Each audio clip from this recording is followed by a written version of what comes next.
What's going on, YouTube family? Today we're going to be talking about flipping cars and tips. Now, whether you're flipping expensive high-end cars like this, or you're fixing and flipping maybe cheap, affordable cars, economy cars, classic cars, there is no wrong car to flip. As long as you find a market, you can do that. So today I want to go over some of the tips and tricks that I use to kind of stay ahead of the curve and help you guys get into the actual automotive industry. If you haven't seen my channel already, I got tons of videos. I got one of the best ones on how to flip, where I buy my cars, how I save money, everything else. You don't have to have a dealer's license, just go there, buy them from people, and some of the steps. But today we just want to cover the tips. Now, first tip is you don't need a lot of money to flip cars. I get this all the time. Perfect example are some of these cars here. I'm actually really good with marketing, selling cars. I have a network, so I will have people give me cars and I will turn around and sell it for them. Now, if you don't have any money, this is a great way to get started. If you're on Facebook, Craigslist, you see a bunch of ugly, dirty cars, you can message them up. Hey, look, I sell cars for a living. Let me remarket your car. I'll charge you 200, 500 bucks, whatever you want to do that's comfortable for you, just to get started in the industry. Take some better pictures, clean it up, write down all the descriptions, details, take 30 pictures and repost it. A lot of times just those small details can help you get a sale, but this is a great way to get started. Now, next tip I'm going to give you is to stay in your lane when it comes to your experience and knowledge. Now, this is a big flipper mistake that I've seen a lot of people do. So a perfect example is if you're good with your hands and you could fix cars mechanically, then you could buy a car that maybe needs a little bit of work off of Craigslist or Facebook. Ooh, the sun's bright. Or if you're good with body work, you could buy a car that maybe has a dent and a quarter panel, needs to be buffed out or something like that.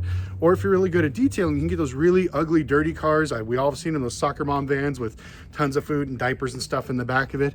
You can buy that, clean it up, polish it up, and make it look good. What you don't want to do is start buying a bunch of cars off of either auctions. If you go to Copart a lot, there's some great cars there, but if you don't know how to fix wrecked cars and do body work, why are you wasting your money buying these? Now, I know a lot of us YouTubers make it look easy, but a lot of times they don't show all the people behind the scenes or the hours it takes to actually build this stuff. So you want to stay in your lane. You need to sit down and figure out, what am I actually good at? What can I fix? What is something that's in my wheelhouse that I know that I won't lose too much money in? Now, another thing I'm going to tell you, don't be discouraged on your first deal. It's okay to buy a cheap car, and even if you break even or lose a little bit of money, don't consider it losing. This is where a lot of people fall off. They're like, oh man, I bought this car, I cleaned it up, and it took me a month to sell it, and then I didn't, and then when I sold it for a loss. That's okay. If you've learned something from it, you've actually made money, because each flip you're going to do, you're going to get better. I see a lot of people get discouraged because they get stuck with a car and then they just sit and wait. That's why typically when I buy cars, I try to buy 4 to 5 at a time, because you're going to have maybe one that sits for a while, one that needs more work, and one that's going to sell very quickly. That's just the way the market is. So if you buy 4 or 5 at a time, once you get good at it, you'll start to see the flow. But don't be discouraged, like I said, if you do lose money on your first deal. There's nothing wrong with that. Like I said, you're just learning the business.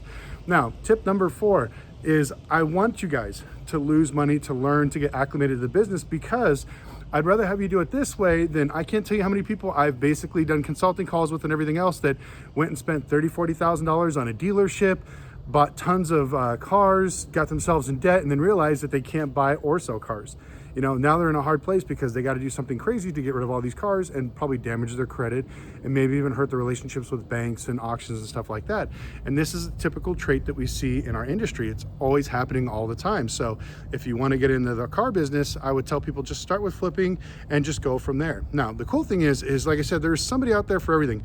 If you want to do a project, or something weird like this Lamborghini replica, or just regular cars like this, or crazy stuff like this donk right here, I'm telling you, there's always somebody out here that will buy your stuff. It blows my mind. Every time I put up a car, how many people will call me and message me saying, hey, Lucky, I want to buy this. Now, I'm going to put this beautiful car up for sale. I bought this and used it for a few videos and had some fun with this. Shout out to Robert for watching this. I got this and shipped it all the way from New Jersey. But if you guys want it, it's for the low price of $3,500. And you could be driving like this, making all your neighbors jealous with this beautiful car. But as I walk through here, you're going to see that, there is no rhyme or reason when it comes to me buying cars. You'll see some exotic cars in front. You'll see some crazy hoopties in the back, but that's okay, because I know the market of what I could buy and what I can sell. Even my little snail here from Turbo, I don't know if you guys seen that. I got to fix him up. But that's all I do, is I love to buy stuff, fix it, and clean it up, and then turn around and flip it. This car is pretty good shape. Probably gonna sell this for 3,500 bucks. But same thing, the guy just had crappy tires, crappy wheels, mismatched everything. It's gonna take us a little bit of time, but probably in 2 weeks, that thing will be cleaned up, making money.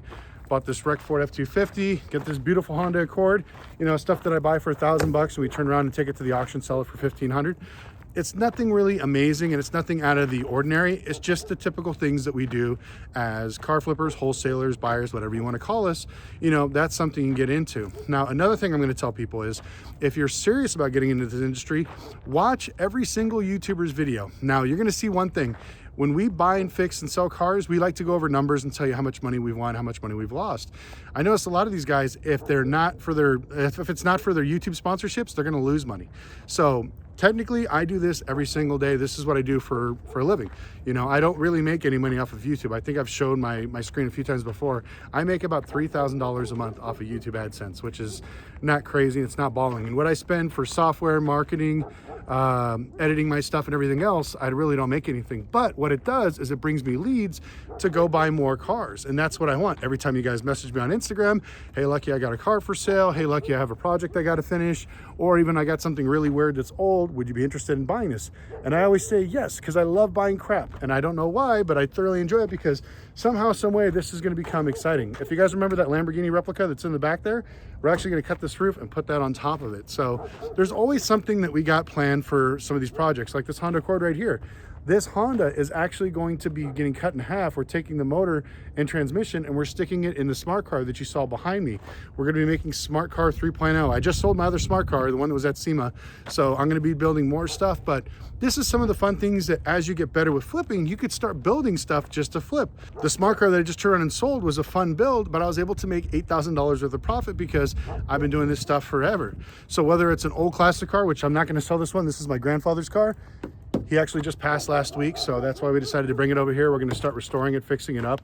We're probably going to LS swap it and do some cool stuff, but I want to take my family out in this by next year. But we do have this old Chevy wagon with the clean title, and believe it or not, no rust in the floor plans. I think that thing's 3,500 bucks. The cheapest one I found online was like 6 or 7. So if you guys want something like that, hit me up. And I apologize, you can hear the dog barking. But these are some of the things, like I said, that I want to show you guys because I know there's a lot of glitz and glam on YouTube, and I think most of it is BS. You know, these guys, oh, I bought 17 Lamborghinis and I bought brand new trucks and stuff like that. You can make money with anything. As you guys can see right here, I literally have the most eclectic group of cars that I'm using to buy and sell. Nothing is super posh, maybe the few cars up front, but everything else that I'm selling or flipping is relatively inexpensive. And the reason why I do this is because for every time I sell a Ferrari, I'm going to sell 10 of these cheap, affordable cars. It's just so much easier. Now, if you are going to do maybe exotic car flipping or expensive cars or classic cars, just keep this in mind. The buyer's pool is much, much smaller.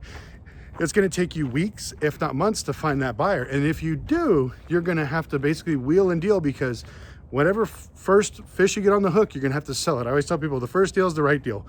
Don't wait. Don't be like, oh, I know it's worth more, I'm going to wait. Just sell it. Go get another one. I had a Rolls-Royce Wraith that we got for really cheap from Copart. We fixed it up, and when we put it up for sale, within the 6 months I had it up for sale, I lost $20,000 in value. Same thing with an Aston Martin Vantage that I had. Bought it, thought it'd be some fun content for YouTube. If you guys remember those videos like 2 years ago, that's why you haven't seen me do a lot of wrecked exotic cars, because the market's not there. Those people are very discerning buyers. They want clean titles, no problems. You know, they want to have something that they can basically hop in, drive to the dealership and have no issues. Where a lot of these YouTubers are all buying cars that were wrecked and salvaged, and that's great. But at the end of the day, I'm sure if it wasn't for their AdSense or their brand deals, they'd be losing their ass on it. And if they try to sell them, they're definitely gonna get their asses handed to them, because nobody wants a wrecked, rolled over, caught on fire twice, salvaged, you know, Lamborghini or Ferrari. You know, they may want something sexy like this Spider-Man car right here, which this one is for the low price of not for sale, because my friend gave it to me, and I'm gonna put this in my living room just as a joke and watch all the drunk people probably get on it. But, you know, that's some of the stuff that I wanted to share as far as tips wise. Now, another thing I'd recommend is if you're in the industry and you want to start doing this maybe on the side, talk to your either dealer managers, to your used car manager, and see if you can buy some of the junk cars from the dealership. If they allow you to do that, that's great. That'll get you acclimated. If you want to start selling cars, go to your local dealership. Tell them that you want to get into the industry. You want to start selling cars part-time on the weekend, just to see if you like it. You know, because I love the car business. Whether I'm fixing cars, buying cars, selling cars, buying auto loans, whatever it is, I try to do everything I can to keep myself emerged, because like I said, it's just something that I'm very passionate about, and I want you guys to find the same love as well. So hopefully, after seeing my sea of buckets that we have here, you know, it's pretty crazy. Now, I have even more at a storage lot, which we're moving over here because we're going to close the shop officially. And I'm going to be bringing all the cars here to the house and working on them because I'd like to basically get rid of a lot of these cheap cars. And then what I'm going to do is start going and buying cars at Copart, showing you guys how I buy them, what I'm paying for them, and then, you know, step by step to show you guys exactly how we're going to make money with these cars, because I thought it'd be kind of interesting because I've seen a lot of people say they were going to show you the numbers, but they haven't really. And I figured this would be a great series to do with Copart and also share with you guys, because don't get me wrong, I love sitting here talking in front of my desk about the car market and everything else that's going on crazy. I apologize, I'm trying to get you guys out of the sun so you can see me. You know, but yeah, I mean, like I said, I want to show you guys all the good and bad with the automotive industry, because everybody always wants to show you the good, like, hey, look, I'm making $1 million in my library. BS. You know, I want to show you guys flipping the buckets, because the buckets is what made me money, which can help you buy stuff like this. But if you don't start there, you're never going to go. And don't try to jump all the way to the top, which I've seen a lot of people do that. They'll go out, get themselves in debt, buy an exotic car, wrecked or salvage, and try to fix it up and lose their butt. But anyways, but I'd love to know your opinions, or if you have any questions on car flipping. You know, I highly recommend, once again, go back and watch a few of my videos, Car Flipping 101, how to flip cars, all that other stuff. I think they're around 600,000-700,000 views. I still think they're the best on YouTube if you want to check them out, and then come back to this video. And some of the stuff that you hear me saying will definitely ring true. But, you know, I just want to share my passion with the automotive industry with you guys. And like I said, there's more than enough cars to go around. For some reason, our industry hates new people. They don't want to share this information. They want to hoard it to themselves, where I want educated buyers. And I want to compete against people that know what they're doing, because an educated buyer won't fight me at the auction trying to overbid for this 488. They'll look at it, tell the miles, the condition, and then they'll bid accordingly. Where now you get tons of people. Yeah, that's Manheim. So some of these cars are actually going up for sale on Manheim. So if you hear the cars starting back and forth, that's what they are. But the point is I want to get educated buyers, so this way we actually know where the market's at and we compete on a fair level. Right now, we're surrounded by idiots. When I go to the auction, nobody's looking at the condition of the car. They scan it with their phone. They look at it. If MMR says $199,000 for this car, they'll look at it and say, okay, I'll bid $199,000. And that's who I have to compete with, which are just, it's hilarious. None of these people are real buyers. They've just bought in during the pandemic. Everything went up, so they haven't lost. But now these guys are losing. So if you want to get in, now's the time, because I'm sure if you look at Facebook Marketplace, there are tons of cars up there. People can't finish projects. Even me, I've sold a few cars for a loss just to move them out of the way so I can get more space for the projects that we're going to film here. And that's kind of what I'm doing today, is getting rid of some of these cars, taking them to auction, just dumping them so I can just start a new batch. And like I said, it's okay to lose money. I tell people every day, I lose money on cars. Nobody's perfect. If you ever meet a car flipper or a dealer that says, I never lose money on cars, I'm the best, they're full of crap, because it's okay. That's part of the business. We buy one, and then we if we can't sell it, we get rid of it, and then we buy another car. If you hold on to it for too long, you're losing what's called opportunity cost. If I could have lost maybe $1,000 on this month, instead of keeping it for 6 months, but I can buy another 2 cars to make money on, that's the opportunity that I'm losing by sitting here holding this. It does more damage to hold on to these cars, and that's what's happening in our industry right now, is too many of these dealers, wholesalers, brokers, they're holding on the cars because they believe, oh, I paid $300,000 for this, even though the value is only worth $250 today, I'm still going to hold on to it because that's what I paid for it. They're idiots. And these cars are just going to keep going down and down, and you're going to see this on affordable cars, cheap cars. Well, actually, affordable cars are going to go up, because once everybody ruins their credit on cars like these, they're going to have to buy buckets to rebuild their credit.